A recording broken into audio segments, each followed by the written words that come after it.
Why Japan built the world's smallest camper. Imagine driving down a Japanese highway and spotting what looks like a tiny white suitcase being pulled by a scooter. You assume it's luggage. Then the sidewall opens. Inside is a real bedroom, a bed long enough for a 6-foot adult, a TV, solar power, ventilation, storage, even air conditioning. The entire camper weighs only about 260 pounds, yet it's legally registered to travel across Japan behind a motorcycle. At first glance, it looks like a quirky DIY project, but the deeper you look, the more uncomfortable the question becomes. Why would one of the world's richest countries build one of the world's smallest campers? And more importantly, if this works so well, why can't you buy one? まあ暮らします十分寝れる。うわ、すごい、全然余裕ある、ここ。Is this just a crazy homemade camper? Or is it solving a problem that bigger RVs never could? For most Americans, camping means bigger. A larger truck, a larger trailer, a larger RV packed with slide-outs, giant refrigerators, queen-size beds, generators, and enough storage to survive for weeks. Some motorhomes now cost more than an average American house did 20 years ago. So when you first see this tiny white box following behind a scooter, it's almost impossible not to laugh. It looks less like an RV and more like something a kid built for a science fair. Then the owner opens the side door. Everything changes. Inside is a surprisingly comfortable sleeping space. There's enough room for an adult to stretch out completely. Windows on both sides provide cross-ventilation. LED lighting makes the tiny cabin feel warm rather than cramped. A folding table slides neatly into place. There's hidden storage almost everywhere. Instead of wasting space decorating the cabin, every inch has a purpose. It's not trying to feel luxurious. It's trying to feel sufficient. And somehow, it does. Maybe comfort has less to do with size than with intelligent design. The biggest surprise isn't what the camper contains, it's what it doesn't. No bathroom, no massive kitchen, no oversized entertainment system, no heavy furniture. Nothing exists unless it solves a real problem.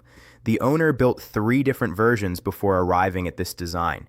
The first was simple plywood. The second used lightweight aluminum composite panels. The third added insulation, stronger construction, solar power, and carefully balanced weight. Each version wasn't built to impress people online. It was built to eliminate another inconvenience discovered on the previous trip. This wasn't engineering for perfection. It was engineering through experience. And perhaps that's why this tiny camper feels strangely convincing. It wasn't designed inside a corporate boardroom. It wasn't created after expensive customer surveys.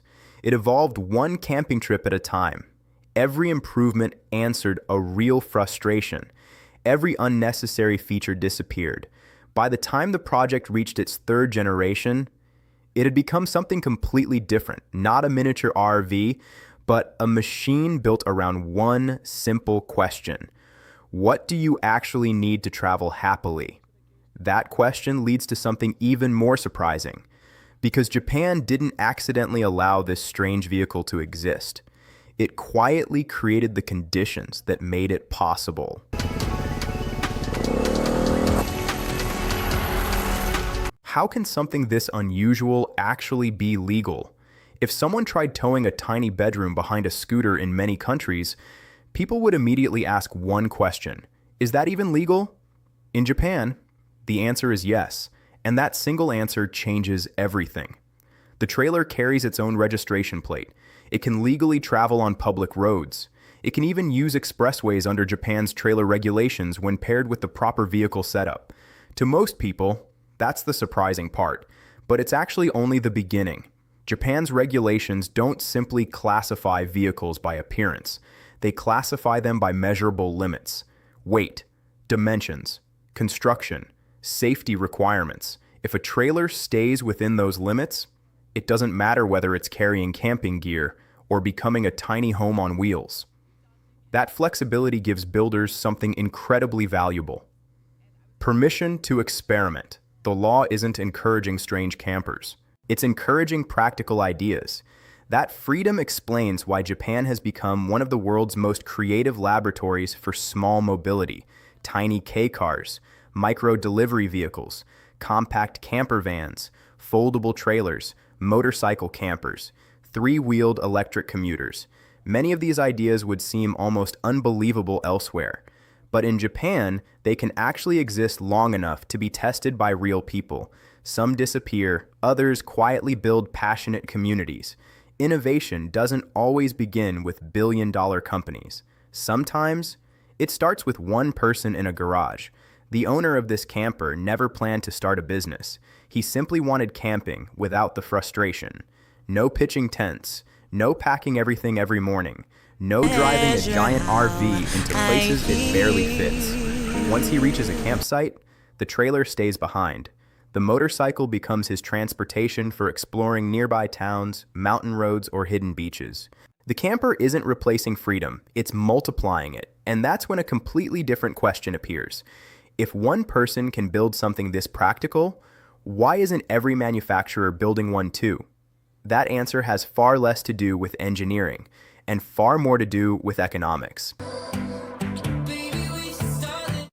If this camper is so small, how can anyone actually live inside it? The first time you step inside, your brain expects disappointment.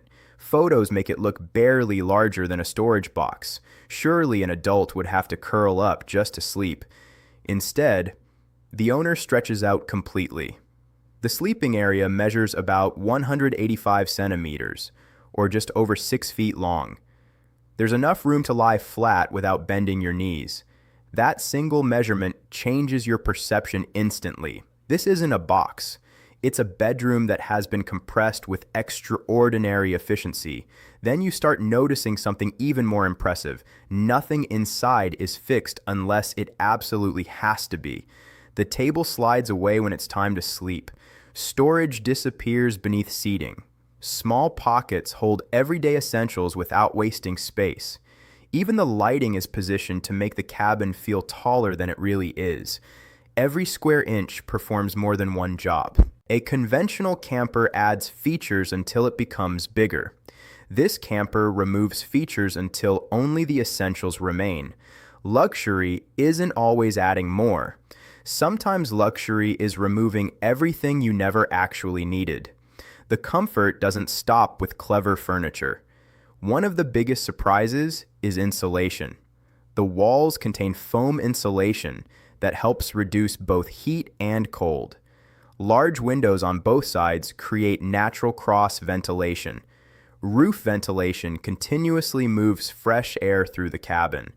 On hot summer trips, the owner even installed a compact portable air conditioner connected through a custom ventilation system, not because he wanted to build a luxury RV, but because one uncomfortable summer camping trip taught him exactly what was missing, again and again.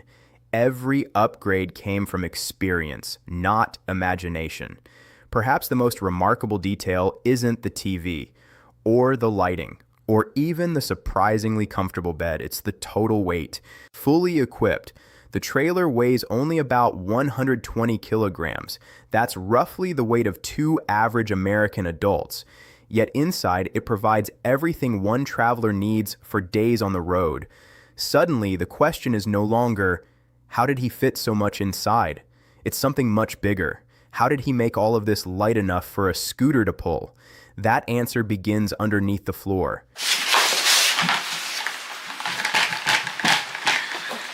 How can something this light still power an entire camper? Most RV owners know one painful reality. Electricity usually means compromise. Run the air conditioner too long and the batteries disappear. Carry a generator, and you've added noise, fuel, maintenance, and weight. This tiny camper takes a completely different approach. Instead of adding more power, it simply needs far less. Hidden beneath the floor sits one of the most important components in the entire build, a 12.8 volt, 100 amp hour lithium battery, providing roughly 1,280 watt hours of usable energy. Next to it sits a 1,000 watt inverter, allowing ordinary household devices to operate inside the trailer. For something this small, that's surprisingly capable. Enough for lighting, fans, charging electronics, the television, small appliances, and short bursts of cooling when necessary. The secret isn't a giant battery, it's dramatically reducing how much energy the camper actually consumes. Then comes another clever detail: solar charging. Instead of relying on campgrounds or generators every night, the owner lets sunlight quietly replace much of the electricity he uses during the day. It doesn't make the camper completely self-sufficient forever, but it stretches every trip. Less worrying, less planning, less dependence on finding the next electrical hookup. The camper begins behaving less like a machine and more like a tiny independent ecosystem. Every decision follows exactly the same philosophy: lightweight panels instead of heavy construction, compact appliances instead of oversized ones, simple systems instead of complicated mechanisms. Nothing exists because it looks impressive. Everything exists because it earns its place. And perhaps that's why the camper feels strangely modern, not because it's filled with technology, but because almost nothing is wasted. That philosophy eventually creates an unexpected benefit, one that has nothing to do with weight, or batteries, or engineering. It completely changes the way you travel. And that's where this little camper becomes far smarter than it first appears. If this camper is so practical, why not just buy a camper van instead? On paper, buying a camper van sounds like the obvious answer. You get more space, a bigger bed, a real kitchen, maybe even a shower. So why would anyone choose a tiny trailer behind a scooter? Because the owner isn't trying to build a better RV. He's trying to solve a completely different problem. The moment he reaches a campsite, the journey changes. Instead of driving an 8-meter motorhome everywhere, he simply unhitches the trailer. His tiny camper stays exactly where it is. Now the motorcycle becomes his only vehicle. He can slip through narrow village streets, ride mountain roads, visit local cafes, explore hidden beaches, park almost anywhere. The camper becomes home. The motorcycle becomes freedom.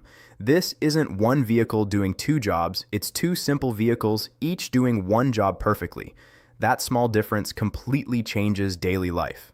Traditional RV owners often face the same dilemma. Once you've parked your camper, do you really want to disconnect everything just to buy groceries? Do you really want to squeeze a giant vehicle into tiny parking lots? Many people tow a second car behind their RV for exactly this reason. This builder solved the same problem, using a motorcycle instead. The campsite stays untouched. The bed stays made. The solar system keeps charging. Everything remains exactly where he left it. Instead of bringing his house everywhere, he leaves his house behind and enjoys the ride. Ironically, the smaller camper actually creates a much bigger feeling of freedom. You're no longer constantly thinking about where a large vehicle can fit.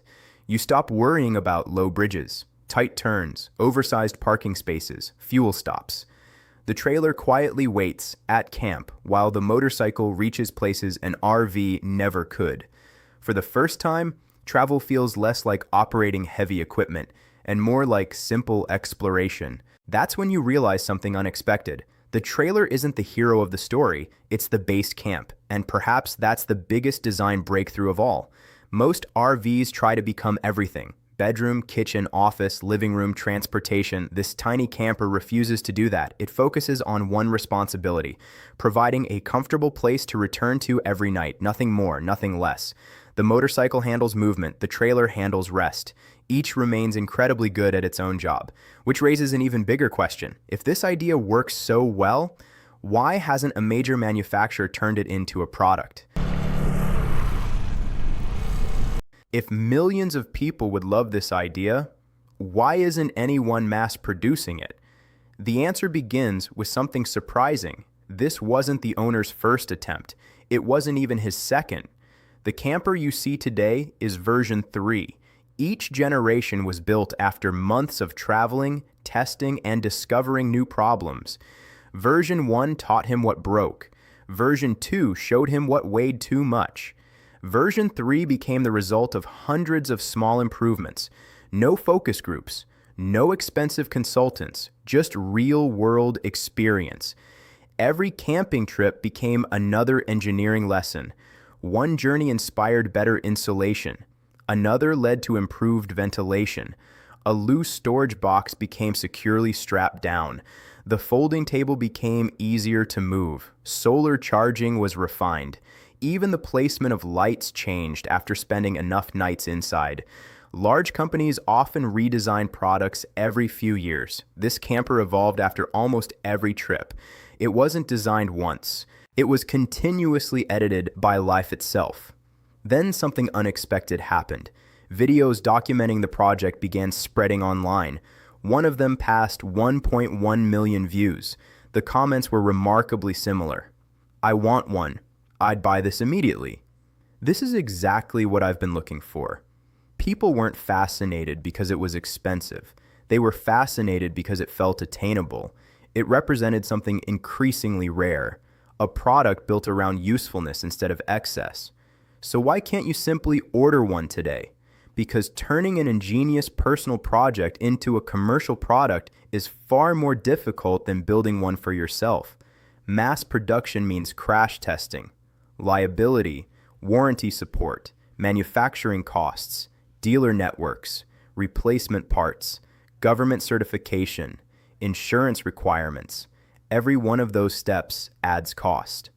The tiny trailer that feels beautifully simple suddenly becomes a complicated business. And that's why, today, the camper remains almost impossible to buy. Not because people don't want it, but because the market hasn't quite figured out how to build it at scale.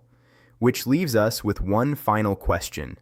Could this tiny Japanese invention actually represent the future of camping, rather than just an unusual hobby? はバイク用のキャンピングトレーラーですね。If so many people want one, could this actually become the future of camping? At first, this little trailer looks like something built for one very specific person, a motorcycle enthusiast, a DIY builder, someone who simply enjoys making unusual things. But then you start reading the comments. "I'd buy one tomorrow. This is exactly what I need. Perfect for weekend camping. I don't need a giant RV." Thousands of people from Japan, Europe, Canada, Australia, and even the United States all reached the same conclusion independently. They weren't dreaming about owning something bigger. They were dreaming about owning something simpler. That might be the biggest surprise of all. This camper wasn't solving a Japanese problem. It was solving a human problem. Many people don't camp for months at a time. They leave on Friday, sleep 2 nights, come home Sunday evening. They don't need an apartment on wheels. They need a comfortable place to sleep. That's a completely different design philosophy. Instead of asking, "How much can we fit inside?" this camper asks, "What's the smallest space that still feels like home?" Those are two completely different products, serving two completely different lifestyles. There's another reason this idea feels increasingly relevant. Travel itself is changing. More people are traveling alone. More couples are choosing short weekend escapes instead of month-long road trips. Remote work allows people to leave the city for just a few days without taking long vacations. At the same time, campers have become larger, more expensive, more complicated, more difficult to park, more difficult to maintain. The industry kept adding features, while many customers quietly wanted fewer. That's exactly why this little trailer feels strangely ahead of its time. Not because it's packed with technology, but because it questions an assumption almost everyone accepted. Maybe camping isn't about bringing your entire house with you. Maybe it's about bringing just enough. And once you accept that idea, something remarkable happens. The smallest camper in the world suddenly stops looking small. It starts looking incredibly efficient, which leads to one final question. Perhaps Japan didn't build the world's smallest camper. Perhaps it built the first camper designed for the way many people actually travel today. It's called Sakura Sakura, and you can actually see. The real story is the philosophy hiding underneath. Japan has spent decades learning how to live comfortably inside limited space. Tiny apartments, compact cars, efficient trains, minimalist homes. Small doesn't automatically mean sacrifice. Sometimes, small simply means intentional. That same philosophy appears inside this camper. Nothing exists because it looks impressive. Every shelf has a reason. Every compartment solves a problem. Every kilogram removed creates another opportunity. The owner didn't ask, "What else can I add?" He kept asking, "What can I remove without losing comfort?" It's a completely different way of designing almost anything. The smartest product isn't always the one that does the most. Sometimes it's the one that wastes the least. Ironically, this tiny trailer also exposes something uncomfortable about modern consumer culture. For decades, we've been taught that freedom comes from owning more, a bigger truck, a bigger RV, a bigger house, a bigger garage to store everything. Yet here is one ordinary man traveling across Japan with little more than a scooter and a trailer weighing around 260 pounds. He doesn't appear limited. If anything, he seems more spontaneous than many people driving vehicles 10 times the size. Maybe that's why this story resonates with millions of viewers. It isn't really about camping or motorcycles or trailers. It's about a question many people have quietly started asking. Have we confused convenience with excess? And if we have, what would happen if we started building products around what people actually need instead of everything companies can sell?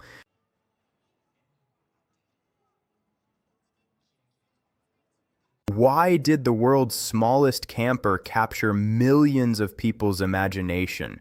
Because deep down, this story was never about a trailer. It was about freedom. Not the freedom that comes from owning the biggest vehicle, the freedom that comes from needing very little. One ordinary man, one scooter, one handmade trailer, no billion-dollar company, no massive factory, no marketing campaign, just an idea refined over countless camping trips. Each version became lighter, smarter, more comfortable. Not because someone in a boardroom demanded it, but because one traveler kept asking how tomorrow's journey could be a little better than today's. Real innovation doesn't always begin with giant corporations. Sometimes it begins with one person solving their own problem. Perhaps that's why this camper feels so different.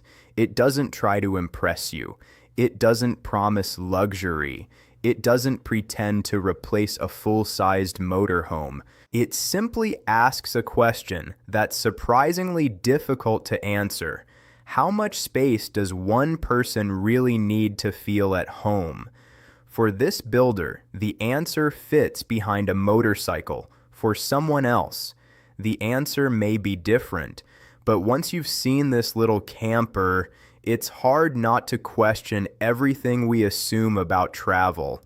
Maybe Japan didn't build the world's smallest camper because it loves tiny vehicles. Maybe it built it because it understands something many countries are only beginning to rediscover. That good design isn't measured in square feet. It's measured by how perfectly it serves its purpose. And perhaps that's the biggest lesson hiding inside this tiny white trailer. Sometimes the road to more freedom doesn't begin with owning more. It begins with discovering how little you actually need. The world's smallest camper may never replace giant RVs.